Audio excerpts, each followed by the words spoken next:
Hey kids, do you like wrestling? Well, we like wrestling too. We are Shake Them Ropes here on the Voices of Wrestling Podcasting Network. Myself and Chris Novembrino kind of doing a lazy river of wrestling criticism, going through the news and whatever happened in stateside television wrestling. And also, you know what? Sometimes we just like to watch old stuff and talk about that too.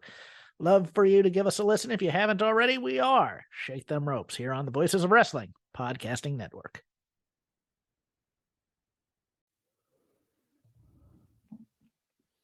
This podcast is a member of the Voices of Wrestling Podcasting Network. Visit voicesofwrestling.com to hear the rest of our great podcasts, as well as show reviews, columns, opinions, and updates across the world of wrestling. Competition starting to get thick, it's the click, so I hope you work your A game. A-man, no lanes on the track when we unite and spit. This is an A game, better bring your A game. Competition starting to get thick, it's the click, so I hope you work your A game. A-man, no lanes on the track. Hey, now it's the Mike and JD show, and I'm your host, Mike Gilbert, and I'm joined as always by JD by God Oliva. How you doing, JD? Dude, school started this week, so I am back on the grind of teaching and stuff. Yeah. Yeah. My kid started school I this saw. week. Yeah. That's a big moment. Kindergarten.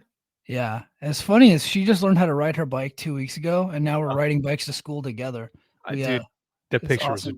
that picture was adorable. Like, Yeah. I don't care that I heart pictures. That's what parenting is all about, right there. I know. That made me so happy to see that. Yeah. It's a really, really cool experience. I took the week off so that way I can make sure to ride bikes with her every day this week. That's awesome. To school. So, but yeah, you know what? We were going to start on a somber note today, but actually we got to pivot because we have a super chat. But we got a lot of news to talk about. There are big AEW announcements on the way. One was made earlier today, so we're going to talk about that, and then we'll talk about it, the inevitable big announcement that Tony Khan keeps teasing. He teased it again today. Talk a little bit of all-in stuff, Lucha Brothers, and then I got a bunch of notes just from like small stories, and we'll see what we can get to, and then whatever we can't get to now, we'll try to get to later. But let's start it off with a Glassdoor Gamer, our favorite, and he is not burying Triple H this week. Bummer. Yeah. He said, "How are you doing on your mortgage? Call Easy E." So did you hear about this story? No, I did not. No. So it came out earlier today, and I'm actually gonna take a controversial.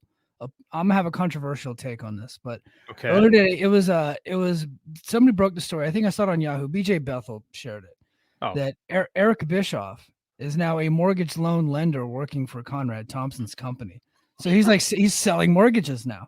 He actually went and got his license and everything. And people are ragging on him for that. And it's easy and fun to rag on Eric Bischoff because of all his failed businesses and all his bad takes on AEW. But I am not going to hate on a man who basically made a lot of bad business decisions, had to go bankrupt a few times.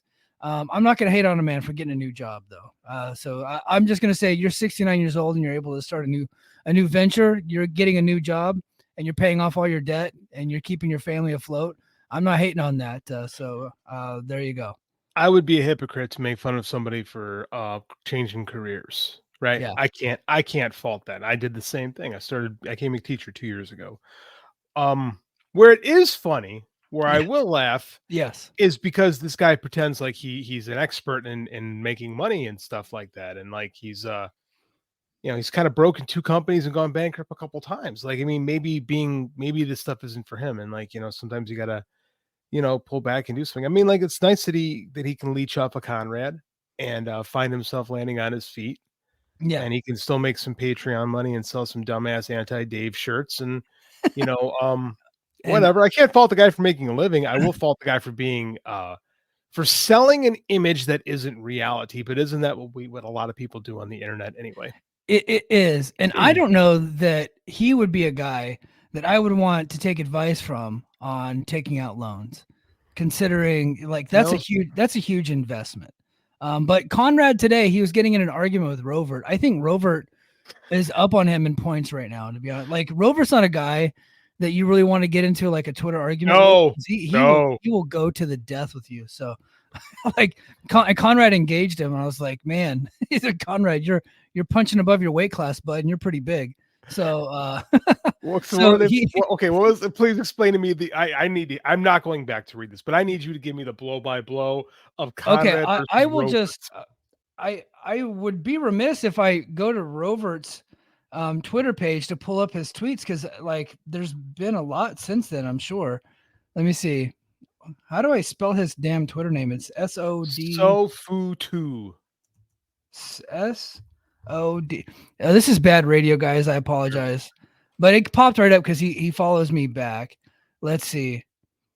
Yeah, no, he's been going on about this for a while. So I don't know that I could actually get back into it. But essentially, okay. So they went back and forth for a little bit. And Conrad corrected him. Shit, dude, I can't find the original one. Hold on. So okay, here I'm gonna pull this up from Conrad. Go for it. This is pretty funny. I apologize to everybody listening. You're not, or I actually apologize to the YouTube audience watching me try to navigate Rovert's Twitter. But he says, "I know you hate him, man." So Eric Bischoff, who would lost his home due to bankruptcy if not for Arizona bankruptcy exemptions of selling mortgages, which is a pretty funny line, I think. And when he says, wait, Arizona, if you live in the state of Arizona and you sell mortgages, you don't go bankrupt? I don't know how that works, but that's weird. Yeah. Conrad says, I know you hate him, but come on, man. He lives in Wyoming and he paid off his BK. I'm thinking he's saying bankruptcy off years early, in part because of a refinance I did for him. So he's selling another mortgage on Twitter right now. Yeah. It's him a boatload, and he couldn't believe it. Dude, he's actually actively trying to sell Rovert, I think, at this point. On his own, he took classes and passed the test. I was impressed. He didn't walk away from any debts. He paid them all back early, which I said, kudos, right? Yeah. Kudos. Like you're working hard, make money, do whatever you got. Beat him up about Nitro or TNA or whatever you like, but this ain't the dunk you think it is. So, but they ended up going back and forth for a while. I can't fault the man for refinancing his house, pulling the equity out of it to pay off a debt. That's kind of what you do. Yeah. I can make fun of him for getting those debts from, believing his own, smoking his own hopium, if you will. Yeah. Believing his own bullshit, which kind of, created the entire Eric Bischoff thing. Like, this is just stuff, like I said, I'm not going to fault the man for this. What I will fault the man is where he's kind of created a cult around himself, right? Where people go to him like he knows what he's talking about. So like, I want you to think about that next time you proselytize Eric Bischoff and act like this guy knows anything, quite frankly. And I also question you from buying a mortgage from the man, but that's just me. Yeah. My thing is, I'm probably, unless he's telling me what not to do, I'm not really taking business advice from Eric Bischoff. Right. Yeah. No. Unless he's like, here's the mistakes that I made, and he lines them out. I wish I would have done it this way instead of this. I would listen to that, but he's not doing that. That's not what he does. Because you have to have some type of self-reflection and accountability to be able to do that. He might have that, but his online persona, this is what's funny. People can have Tony Khan's online persona all the time, but I mean, Eric Bischoff is the most obnoxious of the grifter folk. Yeah. Right. Because he flaunts the success of Nitro while at the same time and lauds the Nitro book, which doesn't make him look good. I know Guy Evans is his friend, but he doesn't come off good in that book. I think Guy Evans bought advertising space on ad-free shows, and that's why Bischoff was so nice to him. I don't know that for a fact, by the way. That's my theory on it, because I used to listen to their show, and they talked about that book every week. And I think they even had commercials for it. So I think they did, actually. I said I read the book. It's a good book. It's a really good book. I'm looking forward to the book he puts out where I have an interview in it, because I'm excited about that. So he's a great researcher. I think the Nitro book is good. I think it's a great compendium to Death of WCW. I think you should read both for a balanced perspective. But in neither book does Eric Bischoff come off looking good. The only person that tried to make him look good is that Evan Husney dork who sold out all of his accrued interest in wrestling fandom to suck off Conrad's teeth a little bit. Yeah. Let's get to the chat, and then we'll get to some somber news. Faustian Bargains. Ooh, I like that name. Yeah. Good evening, folks. Good evening. King of the North said, I'm here to check on Mike after that Ayuk deal. Congrats, buddy. I'm pretty sure that was a fake story that went around. like there's a fake story that the 49ers had re-signed Ayuk. I think they're going to, but the story that he's referencing was from a fake Adam Schefter account. So now if somebody tells me that there's a real one out there, please let me know, and we will stop the show and we'll do breaking news. But I think that was a fake one. Also here to make sure to check on JD, make sure he's sane. Yeah. Eric Bischoff couldn't sell a bridge to a troll to live under. That's the thing about Eric Bischoff. He was a very good salesman. That's how he got his job in AWA. That's how he got his job in WCW. That's how he took over WCW. He got his job in TNA by latching onto Hogan, but that's how he got his job in Hollywood with Jason Hervey. He was able to sell himself to all those people. So say what you want about the man, but you can't say he's not a salesman. Like selling mortgages is like perfect for this guy. Like he is a salesman. Like he sold Hulk Hogan on WCW in an era where Hulk Hogan never should have come to WCW realistically from the financial shape the company was in. So like man can sell. Like you cannot question Eric Bischoff's ability to sell himself and to sell what he believes in. Like my dad, he's kind of a scumbag salesman. Yeah. God rest in peace. Yeah. That is absolutely true. All right, now let's go ahead and start the show on a somber note. So we've got we have a jam-packed show tonight, but we're going to start it off.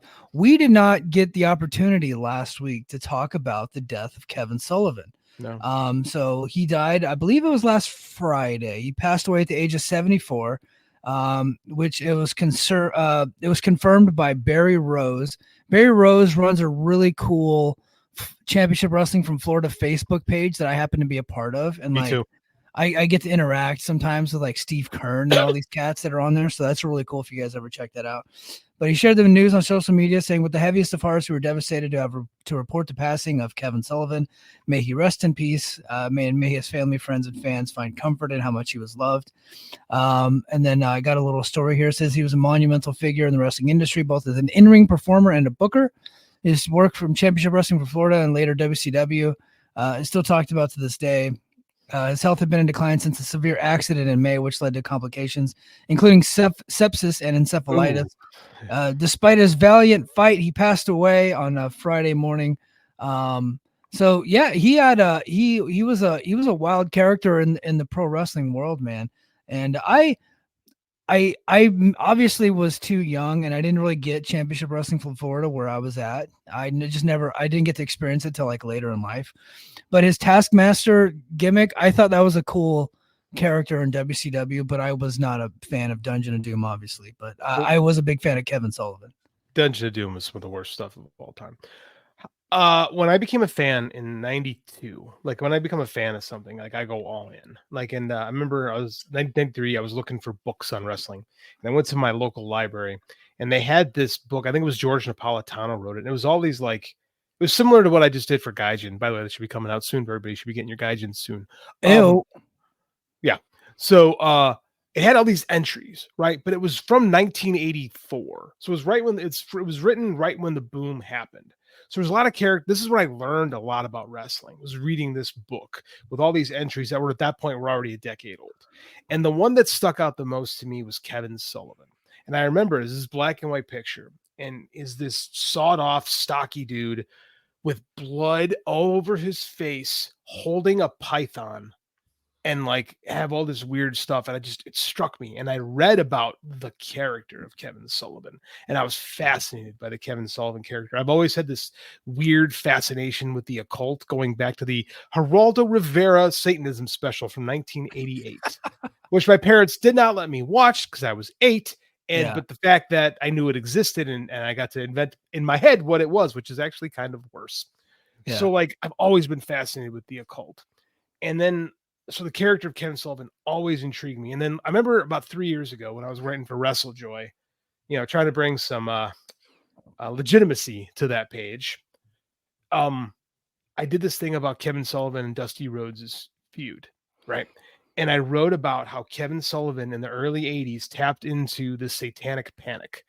For those of you guys who don't know, the satanic panic was in the early 80s. There was this fear, and it really kind of stemmed from the pop culture of the 70s, movies like Exorcist, Omen, right? There was this wave of like ooh, Satan is existing in the world in the 70s. And by the 80s, the fundamentalists had latched onto this and were convinced Satanists had like infiltrated society. And there's a very famous trial of a daycare in California. It's the McMartin trial. And like these psychologists had implanted these false memories into these children that they had partaken in satanic rituals. That's so fucked up. This really happened. I know. It's a really good movie about it. Yeah. So, Kevin Sullivan, because it's wrestling, dude. Anytime wrestling exists, they're going to find the lowest hanging fruit and start grabbing. So in the midst of people freaking out, Tom Hanks is in this movie about how Dungeons and Dragons is killing people. Like, this legit shit. People are literally scared. What's the name of the movie again? I don't remember. It sounds like it's like an offshoot of Dungeons and Dragons. It was a made-for-TV movie. It's the shits. But you should see it because it's got Tom Hanks. Tom Hanks is really good in it, playing a Dungeons and Dragons player who's actually trying to murder people because I guess Satan told him to or some bullshit like that. Like, unbelievable. But because wrestlers are scumbags and they want to like exploit things. Kevin Sullivan tapped right into it, and he was such a weird, chemically experimental human being. That he was like quoting Carlos Castaneda and all of his like I've ate from the cosmic cookie. He would just sit there and babble, just complete bullshit. But he was so good at it that he made the perfect foil for Dusty Rhodes in the early 80s. Right? Dusty Rhodes is this good old boy, all-American hero, and he's literally fighting an emissary of the devil. And it's in Championship Wrestling from Florida, a pretty realistic promotion. But they didn't portray Kevin as being like supernatural. He was just fucking crazy. Yeah. Oh, what do we got here? We got Alien. Mazes and Monsters. Sorry. There you go. Mazes and Monsters. I told you it was like a Dungeons and Dragons rebel. Nice work, by the way. Way to find that. Mazes and Monsters. It's ass. So yeah, then there's the McMartin trial movie on HBO, which is actually really good. It was James Woods and Henry Thomas. Quite a good film. I highly recommend that one. Just so you can get angry about how effed up the 80s truly were. Effed? What am I saying? How fucked up the 80s truly were. So like, Kevin Sullivan just like embraced this demonic character and pretty much played a version of it the whole rest of his career. Like he toned it down when he went to WCW.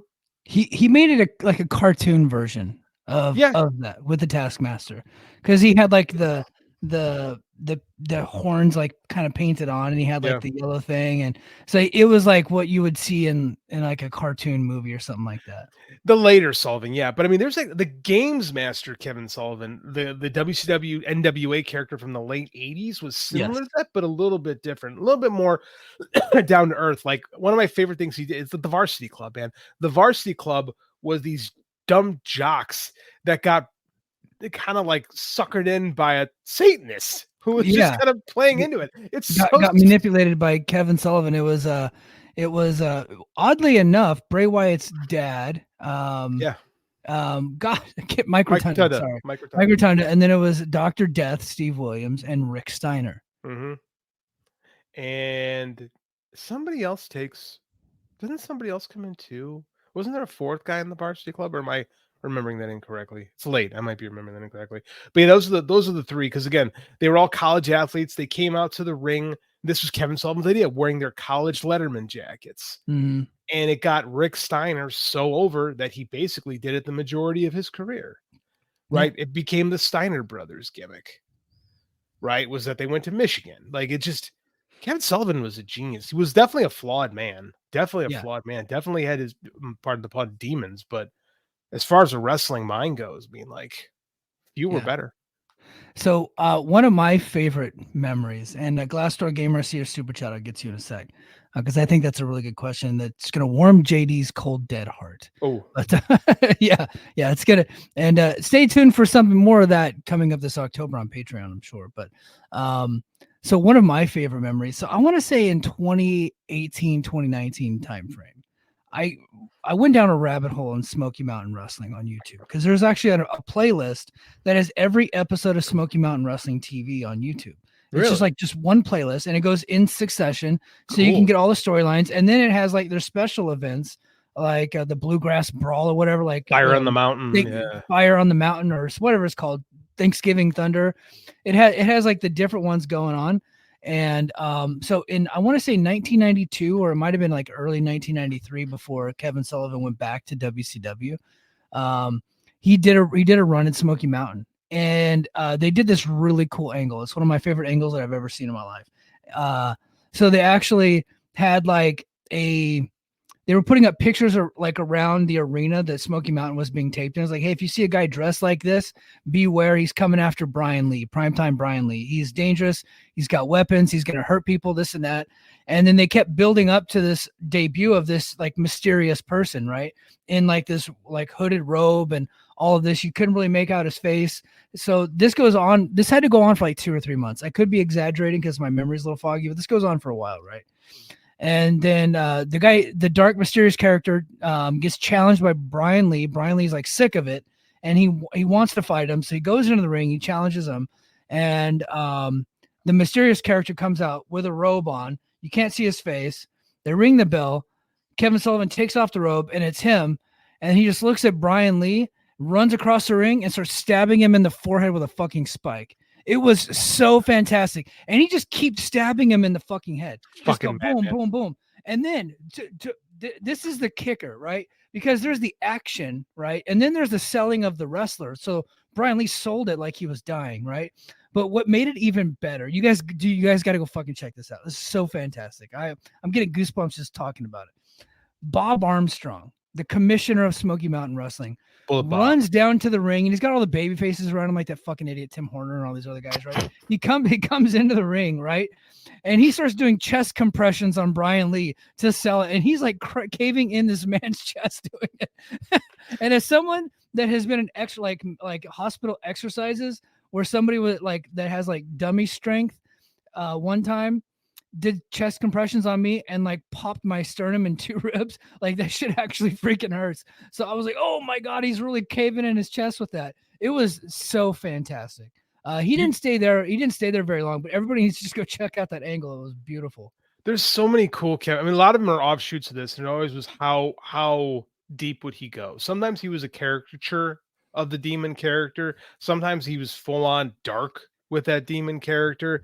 But I mean, he's a predecessor to a lot of what Bray Wyatt. Like, I don't think not enough people talk about Kevin Sullivan when they talk about Bray Wyatt. Like they'll give credit to like Waylon Mercy and all these other guys. Bray Wyatt himself gave credit to Waylon. Bray would, because Bray gets it. But I mean, like a lot of the other people talking about, like some reason, like Kevin Sullivan.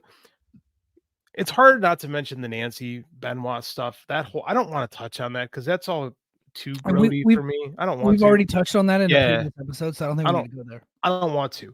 This is like we're talking about the character of Kevin Sullivan. Like was definitely influential on the Bray Wyatt cult leader character. Except he was a little crazier, a little scarier because he didn't like Kevin Sullivan never never tried to convince you he was magical. He just thought he was. Yeah. Right, which is what made him dangerous. Like this is a guy that would run out. Like if a 5'2" dude shows up in a robe, it's very clearly going to be Kevin Sullivan. If you know anything about wrestling, and it doesn't matter that it was not the best surprise. He tried to murder Brian Lee in the ring. Yeah, like it all doesn't matter. I'll be honest, I did not know what was about to happen. I didn't know that it was Kevin Sullivan because this is a small territory. True. I didn't know that because I was like watching all this stuff for the first time. And so it caught me by a surprise that it was Kevin Sullivan. And then he just runs across the ring with a spike and you start stabbing him in the forehead. I was like, this is the greatest thing I've ever seen in my life. It was really fantastic. So I think everybody should go check it out. I do too. I think you should go back and look at it and then check out like the Nitro run, right? Then the run of Nitro when it was really good was booked by Kevin Sullivan. Yeah.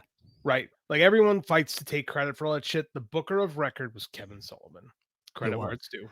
And a part of a booker's job is to manage talent, right? It's to take ideas, manage talent, and try to make everybody happy. Unfortunately, he was also put in a position where he had to do a lot of DQs and screw jobs and, non-finishes and stuff like that. But he was dealing with some of the biggest egos. And I feel like he did a really good job for a long time, given the restraints that he had. So kudos to him. And rest in peace. Now, Glassdoor Gamer has a question.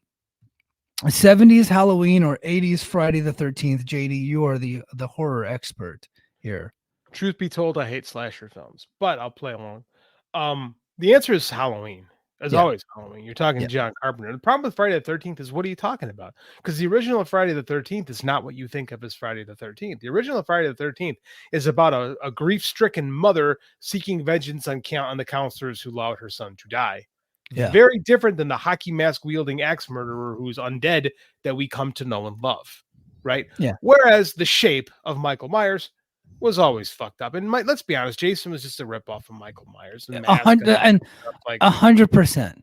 I think people from, I'm only a couple years younger than you, but I think people from like that grew up like a little bit later in the 80s, like their horror guy was Jason, and they just never knew that Jason was just a Michael Myers ripoff. And I learned that a little bit later. I was like, you watch the two movies, the original Halloween and the original Friday the 13th, is like, they absolutely just ripped off Jason. Or they ripped off Michael Myers. They eventually ripped off Michael Myers. It doesn't start that. It doesn't start that way. It just evolves into that. Yeah, and that's the thing. Why Jason is so famous, because they just put out so many damn movies.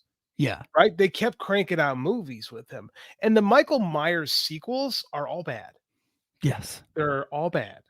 Halloween 3 is an exercise in strangeness. I'll get into a tangent about that probably when we get around Halloween time. I'll talk about Halloween 3 Season of the Witch. But yeah, the answer is Halloween all day, every day, especially on Halloween. Yeah. Let's see. So the answer to your question of who was the other varsity, was Danny Spivey, who also is known as Waylon Mercy. Again, another connection to Bray Wyatt. I find that to be kind of cool. Thank you, Everything Pro Wrestling. I think you were correct in there. He also says he loved the Pillman feud. I thought the Pillman feud was great. Yeah. So was the Benoit feud. I know we don't really want to get into the Benoit stuff, but I loved that feud, and I loved the blow-off match for that feud. I thought it was fantastic. I respect you, Booker Man. Yeah, Io, thank you. Says I respect you, Booker Man. Yeah, that was really good stuff. All right, let's go to some more news here. So I need to correct a report that came out earlier today. It was initially reported that WWE Hall of Famer Afa Anoa'i had passed away, but a little bit later, after the announcement was made, we found out Afa is alive and fighting. He could be gone soon, but it appears he's fighting for his life right now. So best wishes to the Anoa'i family. Man, we just lost Sika, his brother, not too long ago, and now he's looks like he's in tough shape. Yeah, it's the worst part about getting older is, like, you watch the people that you kind of grew up with all pass away, and it makes you think about your own mortality, which kind of sucks. Like, I mean, we were too young to have appreciated, like, prime era Wild Samoans. Yeah. So I discovered Afa as a manager of the Head Shrinkers. Me too. So I don't have like the connection to the Wild Samoans. Like, I dig the SST, not so much the Head Shrinkers, but I like the Samoan SWAT team. What they were. I thought Samoan SWAT team with like Paul Heyman as their man. I thought they were pretty badass. Freaking ruled. Yeah. Like, they just were. I think they work in that NWA style, that harder hitting. They got to be more athletic, because as we know, those Samoans are super athletic. That family specifically, super athletic, and they got to be. So I mean, like, I really never had that connection to the Samoans, but I mean, like, Afa's been kind of the kingpin. I know Roman's the tribal chief and whatever, but I mean, like the family leader has been Afa for a long time. So yeah. If and when he passes, it's going to be a sad day, but the man's legacy is all over this sport. So, he's the leader of wrestling's strongest family, so it's a sad when it'll happen. Yep. Hang in there, Afa. Hang in there, man. And prayers go out to the obviously the Anoa'i family. The Anoa'i family. Yeah. All right, let's shift gears now to some big news. So earlier this week, we actually talked about it on Overtime. Let me give it a plug for Overtime. Head to patreon.com/the Mike and JD show. JD and I actually recorded on Monday night. We typically don't record on Monday night, but we did this week. And we actually did a deep dive into the feud between Bret Hart and Owen Hart. But during that show, we actually started off with a little bit of news, and we were talking about Tony Khan hitting Twitter and teasing some big announcements are imminent, the biggest in the history of the company, or the most important in the history of the company. Well, he had a big announcement today. He said All In 2025 is moving from London to Arlington, Texas. AEW announced that All In 2025 will take place at Globe Life Field in Arlington, Texas, instead of Wembley Stadium in London. The decision comes, hitting the same stadium 3 years in a row, you're likely to see a major decline. I don't want anybody here to think that doing 55,000 in Wembley is a failure. It's not. It's still very freaking good. But they did 80 last year. They're about 55 this year. Next year, you're probably looking at another drop. It makes sense to do it in a different location. I completely get that. And they're bringing it to the U.S. Their ticket sales have not been great in the U.S. to be honest. I was thinking maybe if they were going to do it outside of London, they might go to another European city or something like that. But no, they're bringing it to Texas. They happen to kind of be a little bit of a big deal in Texas. They've been doing very well in Arlington, but we're talking like 1,000 tickets here and there. But you know what? It's ballsy. I think I like it. It's kind of an exciting time in the company. They'll sell out this show. I know, like, they're not as hot as they were. They're a little cold right now. They got a year to heat up, but in reality, it's the first AEW stadium show, and they have a loyal fan base who does like to travel if given the opportunity and if motivated. So I think what this is going to do is it's going to challenge the fan base, and they're going to rally to it, and you'll get 55,000 in that stadium for it. So I mean, like, yeah, they're cold, but I mean, they'll put 55 in the stadium. They'll go balls to the wall. They'll do everything they can to try to fill up that stadium. It's going to be curious to see how much they set it up for, because I think that's a baseball stadium. That's not where the Cowboys play. It's where the Texas Rangers play, and they could probably set it up for 25 and it look really good. Mm-hmm. I don't think they're going to. I think they'll probably release 30 would be my guess on that first 30. day, and then they'll try to go from there. They'll sell it out. I'm telling you this right now. I'm staking my claim. The AEW fan base will rally. And that's part of the problem too, is this fan base, when they have something to rally around, they do. And the problem with having 12 pay-per-views, it's great for your pay-per-view sales. It's harder on your ticket sales because the pay-per-views aren't destination events anymore. Mm-hmm. Right? Like having All In Wembley makes All Out in Chicago not as cool. It just is. Like, it's just not as cool. Like, I forgot I have tickets and I'm like, yeah, I guess I'm going. It's tradition. But I mean, it's not exciting to go anymore. So but giving them a reason to be excited about something, and who knows what the main event's going to be? Who knows what the world's going to look like a year? Yeah. We talked about it earlier this year when we were just kind of like, we did some fantasy booking with Muse earlier this year. We talked about Will Ospreay's journey, and Muse on this show said that no, you don't put him in the main event of Wembley this year. What you do is you build a 1-year story arc, and then he gets the main event next year. Does that throw a little bit of cold water on that storyline that Tony Khan probably wasn't going to go with anyway, but that we really liked? Yeah, and I said running Wembley 3 years in a row is really risky. Yeah. So I mean, but who knows? Maybe you don't do that show in Wembley. Maybe you go back and do a show at the O2 or like at the Craven Cottage or whatever later in the year. They did say that they're going back to London in 2026. I don't know that he said that he's going back to Wembley in 2026. Somebody might be able to correct me on that, but he did say London in 2026 for All In. I think holding off on making Will the champion another 2 years might be a mistake. But I mean, they can go and do a show there. I guess you don't need to crown Will's first time in London. It's fine. Like, whatever. But I mean, in hindsight, don't you think that maybe they should have just crowned him this year at Wembley? No. No, I don't, because Swerve and Hangman is a really good program, and I think that to sell more Swerve and tickets, Hangman's going to Chicago. I'm a Chicago guy. Swerve and Danielson, I think, is a really good program. It's the hottest thing in the company right now. Like, in a company that's not drawing a lot, let's be honest, but this is a match that has interest. I think that you want 50,000 people doing yes, yes, yes when Bryan Danielson wins this match. I think that was the match to go with. Like, you talk to some people in the know, Will's not there yet. I disagree with them. I think he is there, but I happen to just really like him. I love him too, but I mean, I think he's fantastic. If you talk to people who know, like, the minute by minutes, Will isn't there yet as far as like top draws in the company. I think this match with MJF, which is the former world champion, does a lot to help cement him. Right? I think in a year I think you could put Will in the main event in Texas. Right? I don't think that's crazy. Yeah, no, I think you could do that. I think All In now is like their biggest show of the year every year now. It's like their destination event, and so just because it's not in London doesn't mean you can't put him in the main event of the show. I think it would have been cooler if he was doing it in the main event of Wembley. But if you do it in the main event of Wembley next year, you're probably looking at 20, maybe 30, maybe 30 tops. if you push. Yeah. Which is not a bad. Anytime you get 30,000 people, that's a good thing. But it's still 50,000 people less. Well, and you're probably losing your ass on travel fees and rental fees and all that stuff. I'm of the idea that if All In becomes their version of WrestleMania, where you can hit stadiums with this, I think it's bold. I think they're going to try really hard on this one, and if they can make this their show, their WrestleMania, like that's cool. I think they should plan for the main event right now.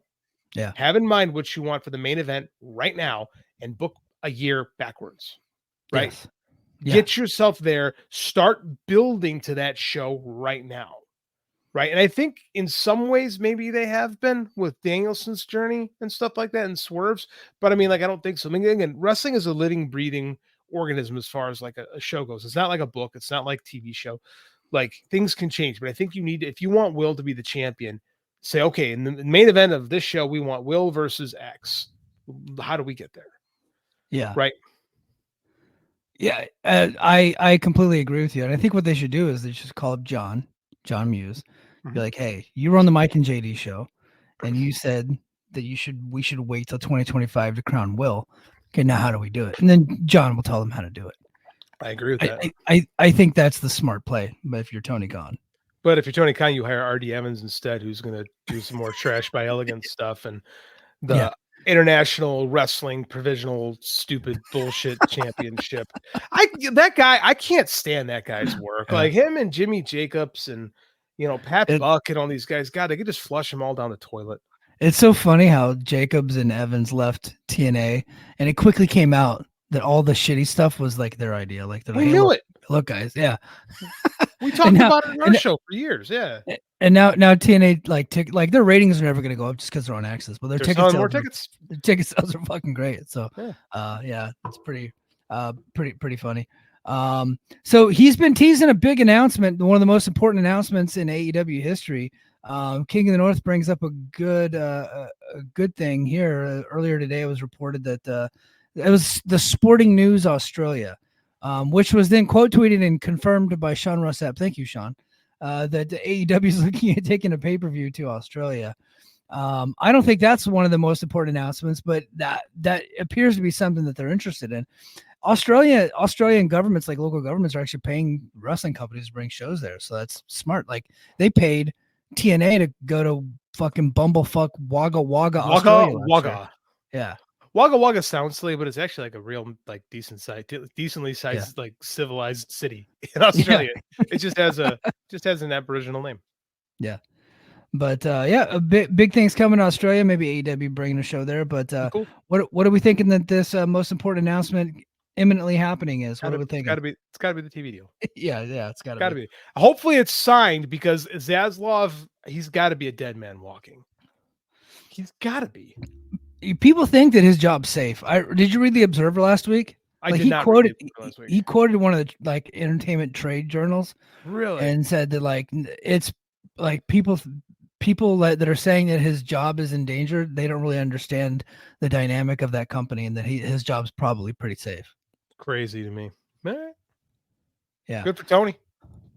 Yeah, absolutely. Hold on, Superman Bass Fisher. I'll get to you in just a second. I appreciate you for dropping a super chat. So yeah, it's gotta have it has to be that television deal. Like it has to happen at any point now. And BJ Bethel was on Twitter earlier, and he did a poll. He said, "What do you think that their annual rights fee is going to be?" And he put like 120, and then he did like 130. And then he did like 150 to 170, and he said 180 to 200. I voted 150 to 170. What say you? 180. You're going above 180. 180 above. I think it's about 180. And then at that point, I mean that essentially like sets them up for the next decade, basically, to where they can now like be comfortable. And it doesn't matter if they get to 180 million a year. The fact that they're not getting $1 billion a year like WWE, people are going to think they're a failure no matter what. You know what I mean? So they're going to move those goalposts by, oh, well, they failed. And that's not the case. They're actually going to be a sustainable company that's profiting and a hugely successful company at that point. Yeah. I mean, then the job is done. You introduced a challenger brand that's going to last and will outlast WCW. You've already outlasted the Nitro era. Like, mission, you want to say mission accomplished, but it's got to be okay. Like, you can not ease off the brake, but now you can like not worry about fighting to survive. Right. Now you can breathe a little bit. Yeah, but don't say mission accomplished. I don't want you to George Bush yourself. All right. Superman Bass Fisher has a great comment here. He said they should go somewhere WWE hasn't been. Go to Rio. I kind of like the idea of trying to work cities that WWE really doesn't go to very often, to try to carve out their own, sites and territories. Well, I think WWE has been to Rio. Isn't that where JBL or Chris Jericho got in trouble? Something like that. Like someone got so they've done house shows there, but I don't think they've ever done a pay-per-view there. Although Pat Patterson did win the Intercontinental title there in a tournament in 1979, a very legitimate one. As did Buddy Rogers in 1963. People forget about that. So I have this crazy theory with Mike. I think that they're running a show in Champaign, Illinois next week. Nitro. Jesus. They're running Dynamite in Champaign, University of Illinois, about 3 hours from me. I forgot. Champaign is a very small market. Like I said, it's about 3.5 hours from Chicago proper. In theory, if you had a Zane Bresloff out there really running the market and really trying to sell tickets, you could do what you're talking about, but they don't. No, they just don't. So AEW Dynamite and Rampage I sent this to our group chat earlier. Mm-hmm. On Wednesday, August 28th, they currently have 1,000 tickets out, 1,005 tickets. The current setup is for 1,830 tickets. So we're still 2 weeks out. They could sell those, but that's gonna be tough. Like that's almost like half that they have left to go. 13 days until the show. In 2019, they were in that same venue, in December 4, 2019, and they sold 4,100 tickets in Champaign. In Champaign, yeah. In Central Illinois, like that's impressive. And so that's the same arena we had the state wrestling tournament at.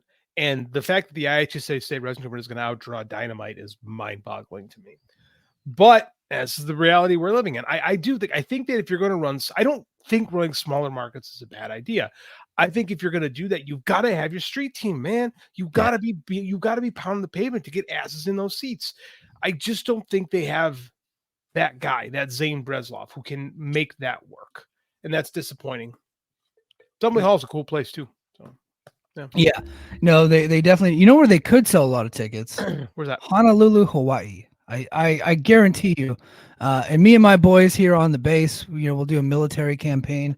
We'll get 8,000 in the Blaisdell Arena in downtown Honolulu. Let's do it. I imagine it costs a fortune to run a show in Hawaii. Oh, it does. That's why when Bellator came, they would do 2 shows.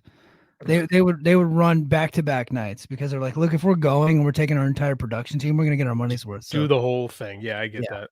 Yeah, they absolutely would. But yeah, lots of things coming down the pike for AEW. We'll keep on this TV deal news. I get the feeling that it's gonna happen any moment now. Now let's talk about the Lucha Brothers. So earlier this week, it come out that they are essentially like earmarked for WWE. They have stopped talking to AEW basically. They're on their way to WWE. But Pentagon Jr. Came out saying that this is all fake news because he's still under contract and so is his brother, and they don't want anything to mess up their deals there, and they don't want to get in trouble. So according to Fightful, Penta has been dropping hints that he's had conversations with WWE over the summer. He's aiming straight for the main roster with Phoenix by his side. WWE is reportedly more than happy to bring them both on board. But here's where it gets interesting. Penta has publicly dismissed these rumors as fake news, yet sources close to him say he mentioned being in Orlando this week, which is where the WWE Performance Center is located. Also where Disney World is, so maybe he was going to Disney, who knows. But he had a booking in Mexico on Thursday as well. So look, and meanwhile, over in AEW, it sounds like they're scrambling to keep the Lucha Brothers on board. AEW reportedly offered them a new deal that's competitive with what WWE is offering. Penta, however, is keeping everyone guessing.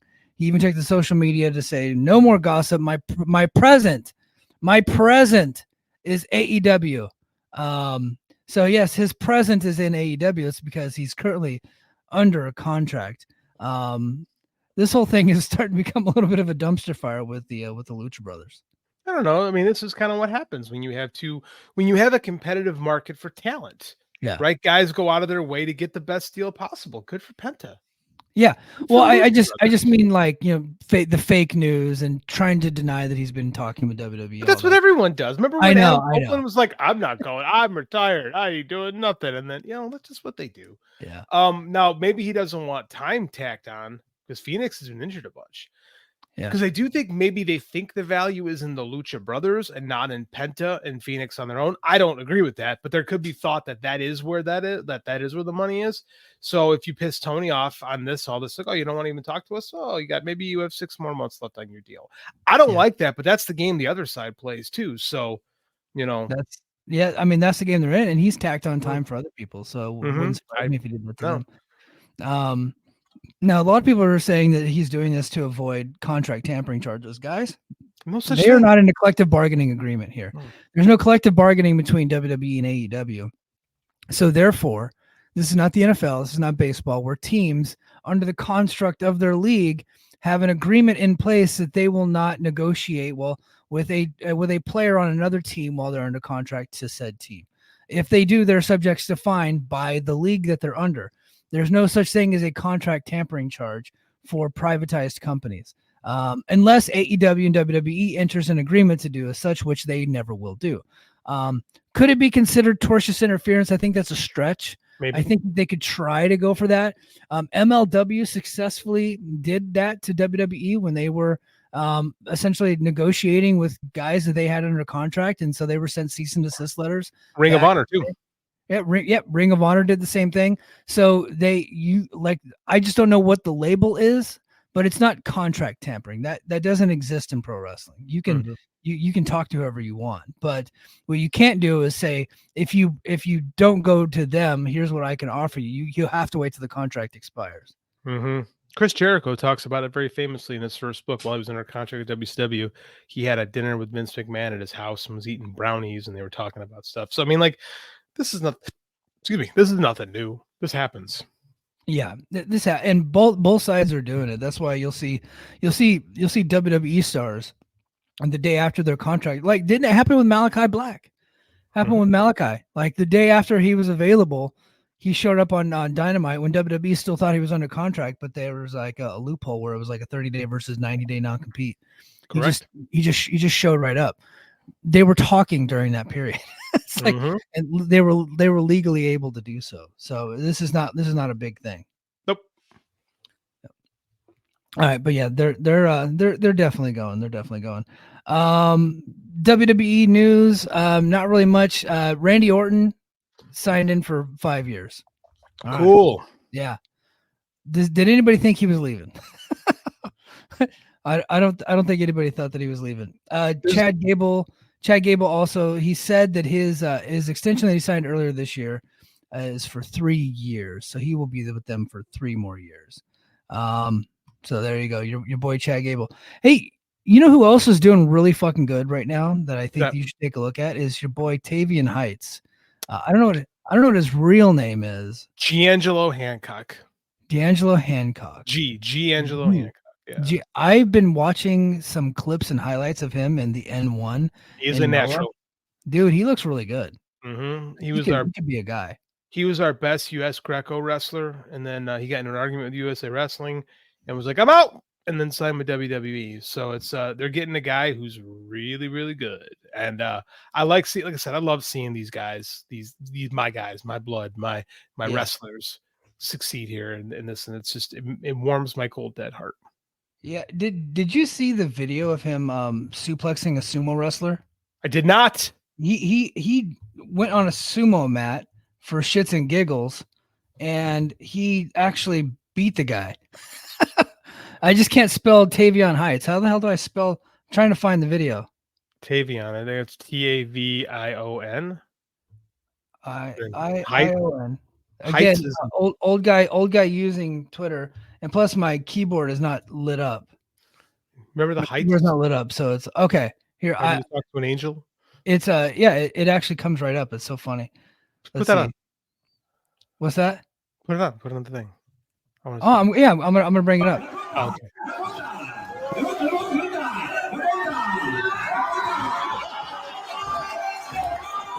He just throws the guy. What a legend. Greco, baby.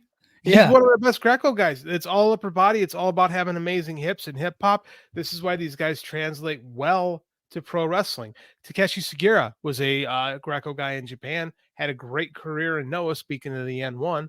Chad Gable, Greco guy, transitioned really well to pro wrestling.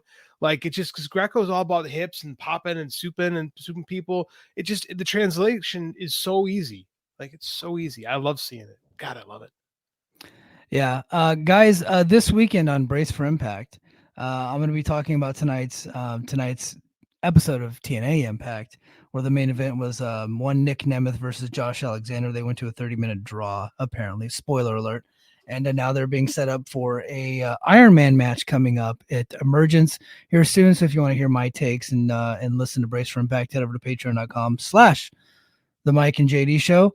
Now let's get to the chat, because we've already burned through all the topics. Let's see. King of the North says, "Oh my God, the day Dynamite passes Nitro's number of shows will be a movie. This should be a celebration. Should be." Superman Bassfisher says, "It's Ricochet. Who is Ricochet, sir?"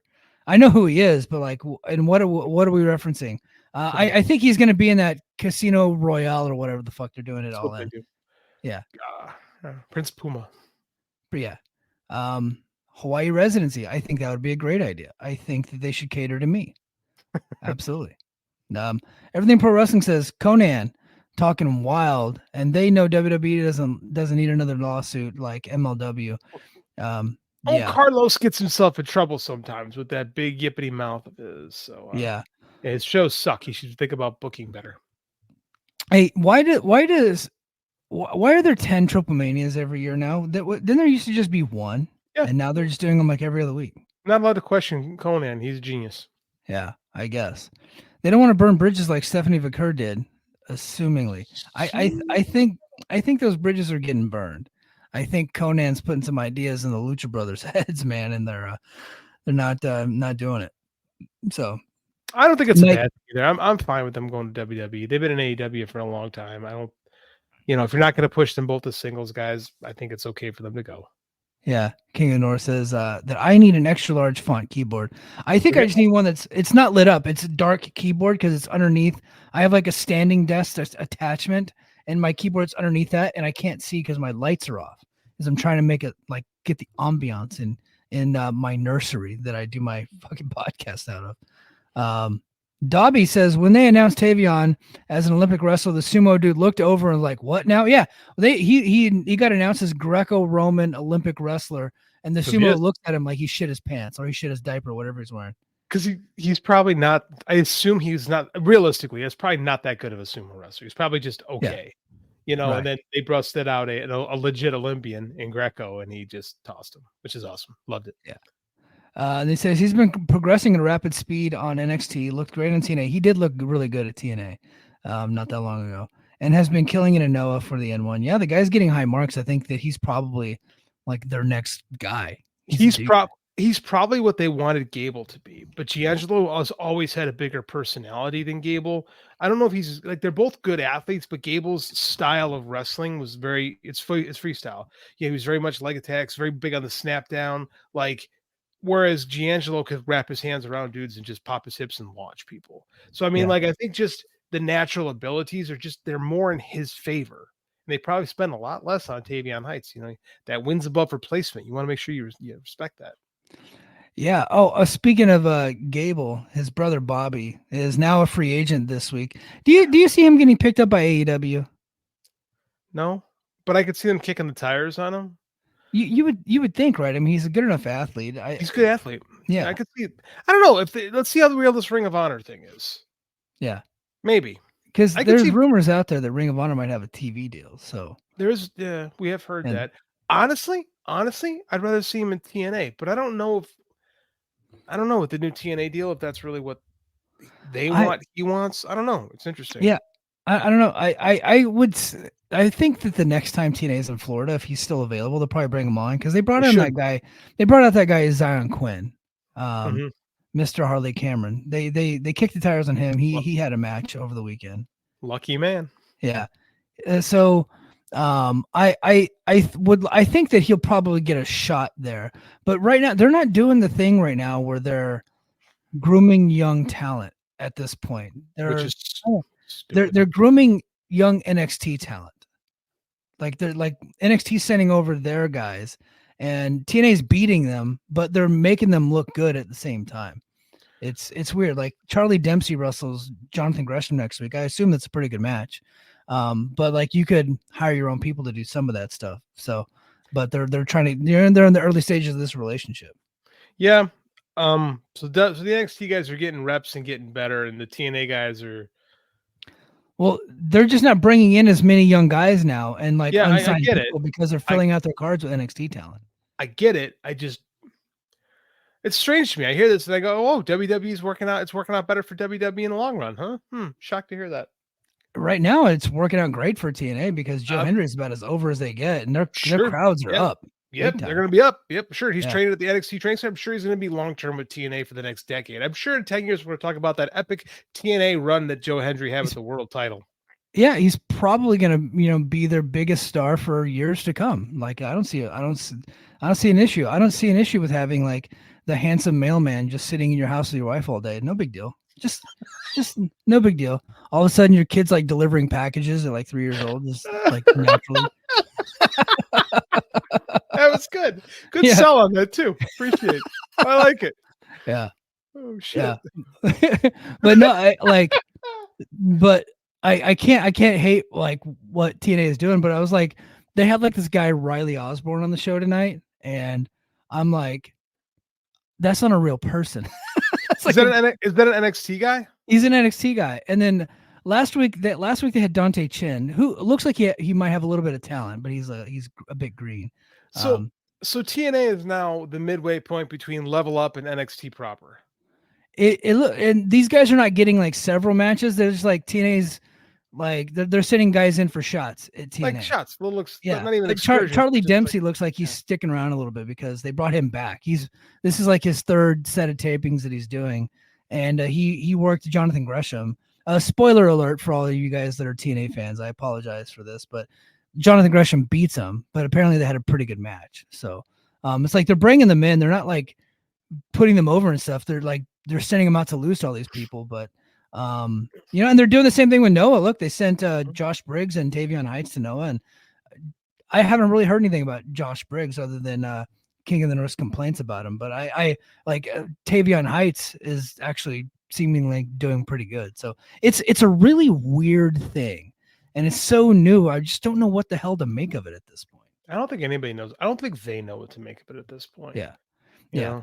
But because they've been filling out their cards with NXT talent, we have not seen them use anybody from AAA or New Japan in a while. And I'm like, I wonder when this thing's going to kind of slow down or what, man. So I don't know what this is, but I'm going to be talking more about it coming up this weekend on Brace for Impact. But guys, I think that's going to do it for us this week. We actually, for the first time in a while, we made it under an hour. It's getting late where JD is at, so we're going to call it a show. Head over to patreon.com/the Mike and JD show. Make sure you become a subscriber there. Click the like button. Make sure you're a subscriber to this YouTube channel. And as always, give us a 5-star review on Apple Podcasts, Spotify, wherever you get your podcasts. I would greatly appreciate it. JD, you got anything to send them home with? Should be a new episode of our new edition of Killing the Town tomorrow on the Patreon. Highly recommend to come back with that. And other than that, I'm just trying to get my feet underneath me with school starting again, and I'm feeling good about stuff. And then I want to keep knocking things out. I want to get back into writing more. So hopefully I can keep providing content for the Patreon because I'm enjoying doing it again. Cool. All right, guys. And until next time, mahalo. Competition starting to get thick. It's the click, so I hope you watch your A game. Ain't made no rain from the track when we unite and spit. Hi, I'm Case Lowe, co-host of the Open the Voice Gate podcast. The one question I'm constantly asked when it comes to Dragon Gate is, how do I get into the promotion? Well, stop asking and start listening to the Open the Voice Gate podcast, released every Wednesday on the Voices of Wrestling podcasting network. For exclusive news and show reviews, look no further than the leader in Dragon Gate coverage, Open the Voice Gate.